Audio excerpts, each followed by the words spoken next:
I spent a lot of time of my professional career working in the veteran service industry.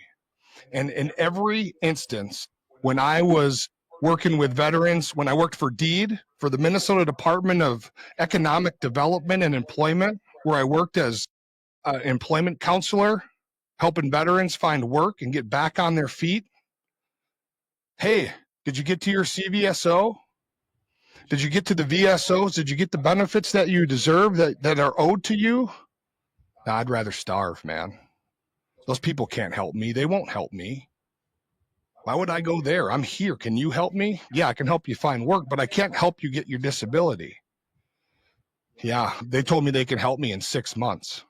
I'll be in Arizona, homeless by then. And then from there, I went to another place. I went to a nonprofit where we took World War I horse stables at Fort Snelling and turned them into housing for veterans who were experiencing homelessness or were about to. And we filled up the place. 68 units, 68 veterans who were homeless. Put them there, gave them everything they needed to be successful. My job, services. The staff I hired, services. We got them housed. Now our job was to help them to get on their feet. First, what was the first thing we do? Hey, are you enrolled in the VA system? Most of them, yeah, because they were homeless. And why were they enrolled in the VA system? Because they could go there and get something hot to eat and a couple bucks maybe to put in their pockets and a hot cup of coffee. But were they getting care? Not really. Hey, well, we're going to have the CVSO's office come down here. Already been there, man. They're not helping us.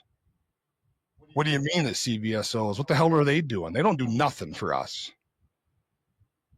So who cares what their training is? Who gives a fuck how they're trained?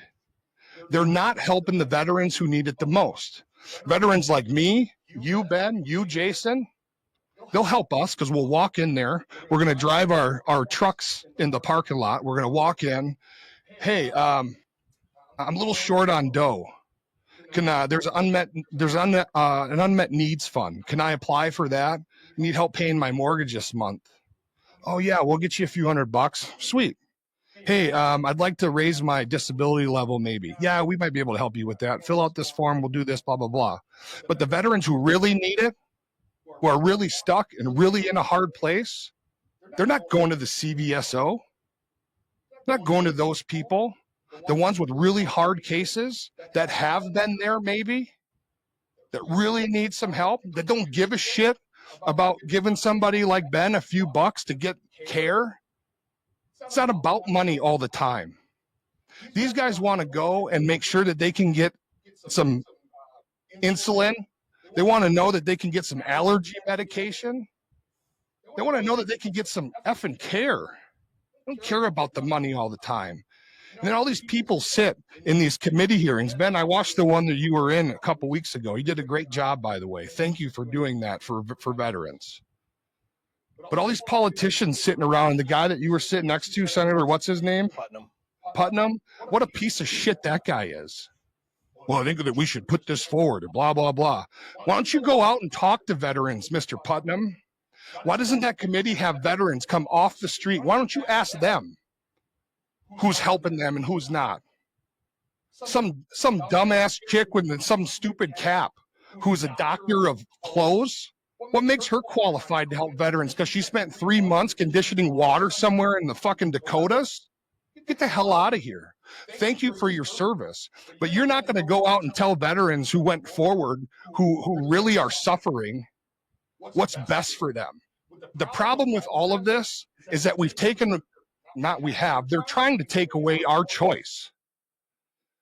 When I chose to walk into a recruiting office and put my hand on a Bible and raise the other one and swear an allegiance to this fucking country, I did it on my own free will.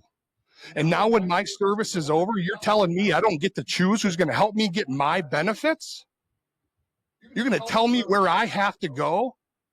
And that this man can't help me if I agree to pay him $1,000, $200, $10, $50,000? I don't give a fuck how much it is. It's my choice.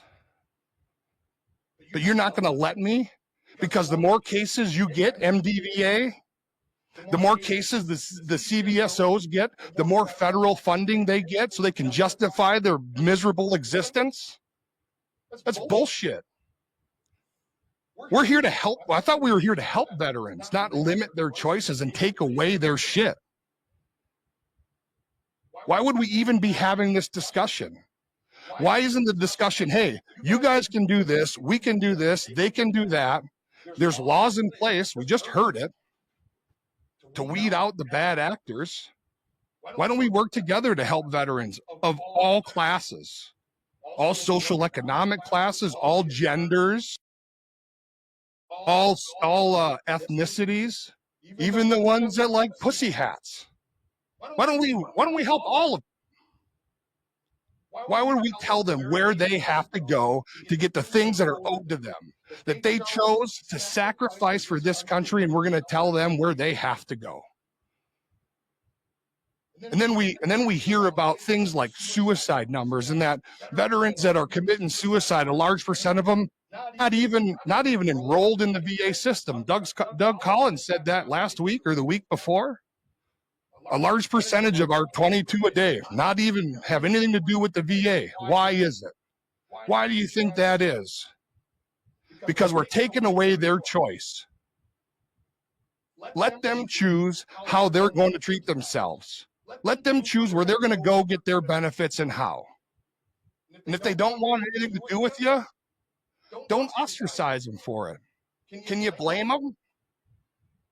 We're fighting in the halls of our government about where we're going to tell veterans they have to go. Bullshit. It's absolute bullshit. I don't believe it. Sorry, boys, but the whole time you guys were having that discussion, man, I was having a sip of coffee and thinking, I want to interrupt them and climb on this soapbox, but it was all really good information. And I don't know. I don't understand how we got to this place. Well, apparently, I'll tell you how. Because you took the uniform off, and then apparently some people in the government think you're too stupid to know the difference between getting good help and getting government help. And they don't want you to have that option.